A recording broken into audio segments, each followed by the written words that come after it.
देखिए, आज जो प्रोटेस्ट था दिल्ली की टीम ने बुलाया था, वो वक्त अमेंडमेंट एक्ट में जो संशोधन हो रहे हैं। जय भीम नमो बुद्धाय। तो आप लोग देखिए चंद्रशेखर रावण भैया जी ने क्या क्या बोल रहे हैं भारतवासियों के बारे में। तो आप लोग वीडियो को पूरा देखिएगा तब समझ में आएगा।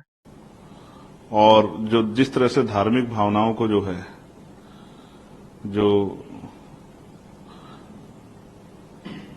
ईष्ट हैं धर्मों के, उनको के खिलाफ जिस तरह की टिप्पणियां की जा रही हैं, देश को अस्थिर करने का, माहौल खराब करने का काम जो किया जा रहा है, जिस तरह से चाहे हिमाचल हो या बहराइच में जो है एक तरफा कार्रवाई की जा रही है, टारगेट किया, लोगों के घर जलाए गए, उनके मुआवजे का क्या होगा, मैं वहां जाना भी चाहता हूं, उसके लिए भी पार्टी जो है प्रिपरेशन कर रही है। इन सब चीजों को लेके आज दिल्ली की टीम ने एक प्रोटेस्ट बुलाया था। और जब हम अपनी लड़ाई को लड़ने जाते हैं तो विरोधियों के को जो लोग चाहते हैं कि इस देश में कमजोरों पर जुल्म होता रहे, वो उसको रोकने का काम करते हैं। इस तरह की षड्यंत्र और साजिशों से हम लोग डरने वाले नहीं।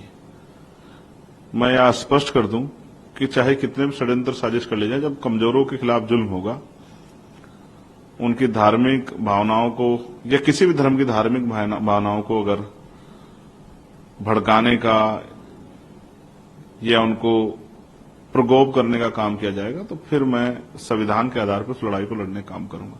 या किसी एक धर्म के खिलाफ एक तरफा कार्रवाई, हिंसा जिस तरह की बहराइच में देखने को मिल रही है, मैं पहला शख्स था जिसने जिस बच्चे की जान गई है उसके लिए कार्रवाई की मांग की। साथ साथ उस कार्रवाई की आड़ में जिस तरह बुलडोजर की कार्रवाई को अंजाम देने का सरकार प्रयास करे, सुप्रीम कोर्ट के ऑर्डर के बाद भी नए नए कानूनों की बात करके, ये भी किससे छिपा हुआ नहीं कि इनका एकमात्र मकसद जो है एक बड़े समुदाय में भय पैदा करना है, उनको डराना, क्योंकि सरकारें भी जानती हैं कि उनके लिए उनके पक्ष में बोलने वाला कोई है नहीं।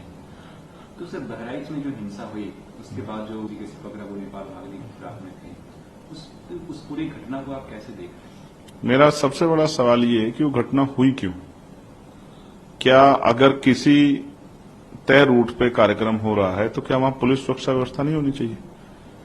जिस डिस्ट्रिक्ट मजिस्ट्रेट ने परमिशन दी है, जिस लोकल थाना ने, सीओ ने परमिशन दी है, तो क्या उसकी निगरानी करना, उसमें कानून व्यवस्था बहाल रहे, इस तरह की जो एक जब भीड़ निकल गई है उनकी जो है देखरेख करना और एक सुरक्षा का माहौल देना, क्या एडमिनिस्ट्रेशन का और पुलिस का काम नहीं है? तो ये सरकार का फेलियर है, ये पुलिस का फेलियर है, एडमिनिस्ट्रेशन का फेलियर है।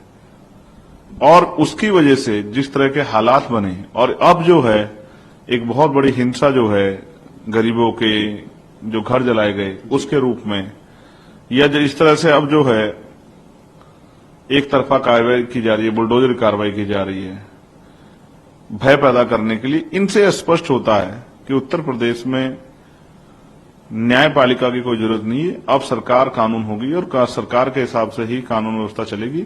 ऐसा जो है माहौल मुख्यमंत्री योगी आदित्यनाथ जी बनाना चाहते हैं। एक बयान योगी जी देते हैं, बटेंगे तो कटेंगे, इसको आप कैसे देखते हैं उनके इस बयान को? भारत में जो हिंदू धर्म की धार्मिक व्यवस्था है उसमें ऊंच नीच है, जबकि मैं मानता हूं कि इंसानियत सबसे बड़ा धर्म है। लेकिन वहां दूसरी तरफ इसी ऊंच नीच की वजह से बाबा साहब अम्बेडकर ने 14 अक्टूबर 1956 को हिंदू धर्म को त्यागा और उन्होंने संकल्प किया था ये वाला में कि मैं हिंदू धर्म में पैदा तो हुआ लेकिन हिंदू धर्म में मरूंगा नहीं।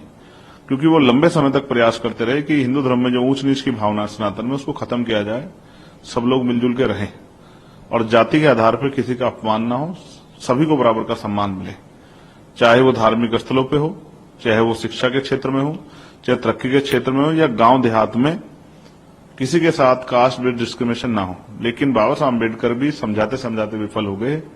तो मुख्यमंत्री जी को, और मैंने कहा था कि आरएसएस प्रमुख को और प्रधानमंत्री जी को सबसे पहले काम ये करना चाहिए कि आज उनके पास पावर है तो जाति विहीन समाज बनाने की व्यवस्था करनी चाहिए। फिर बट ही नहीं पाएंगे, कटने की स्थिति तो बनेगी नहीं। इस देश में बहुसंख्यक रूप को ना कोई बांट सकता ना काट सकता, बांटा जिन लोगों ने मैं आशा करता हूँ कि आप लोग वीडियो को पूरा देख लिए होंगे तो आप लोग को समझ में आ गया होगा। चैनल को सब्सक्राइब कर लीजिएगा ताकि आप सभी को नोटिफिकेशन मिलता रहे। Thank you so much.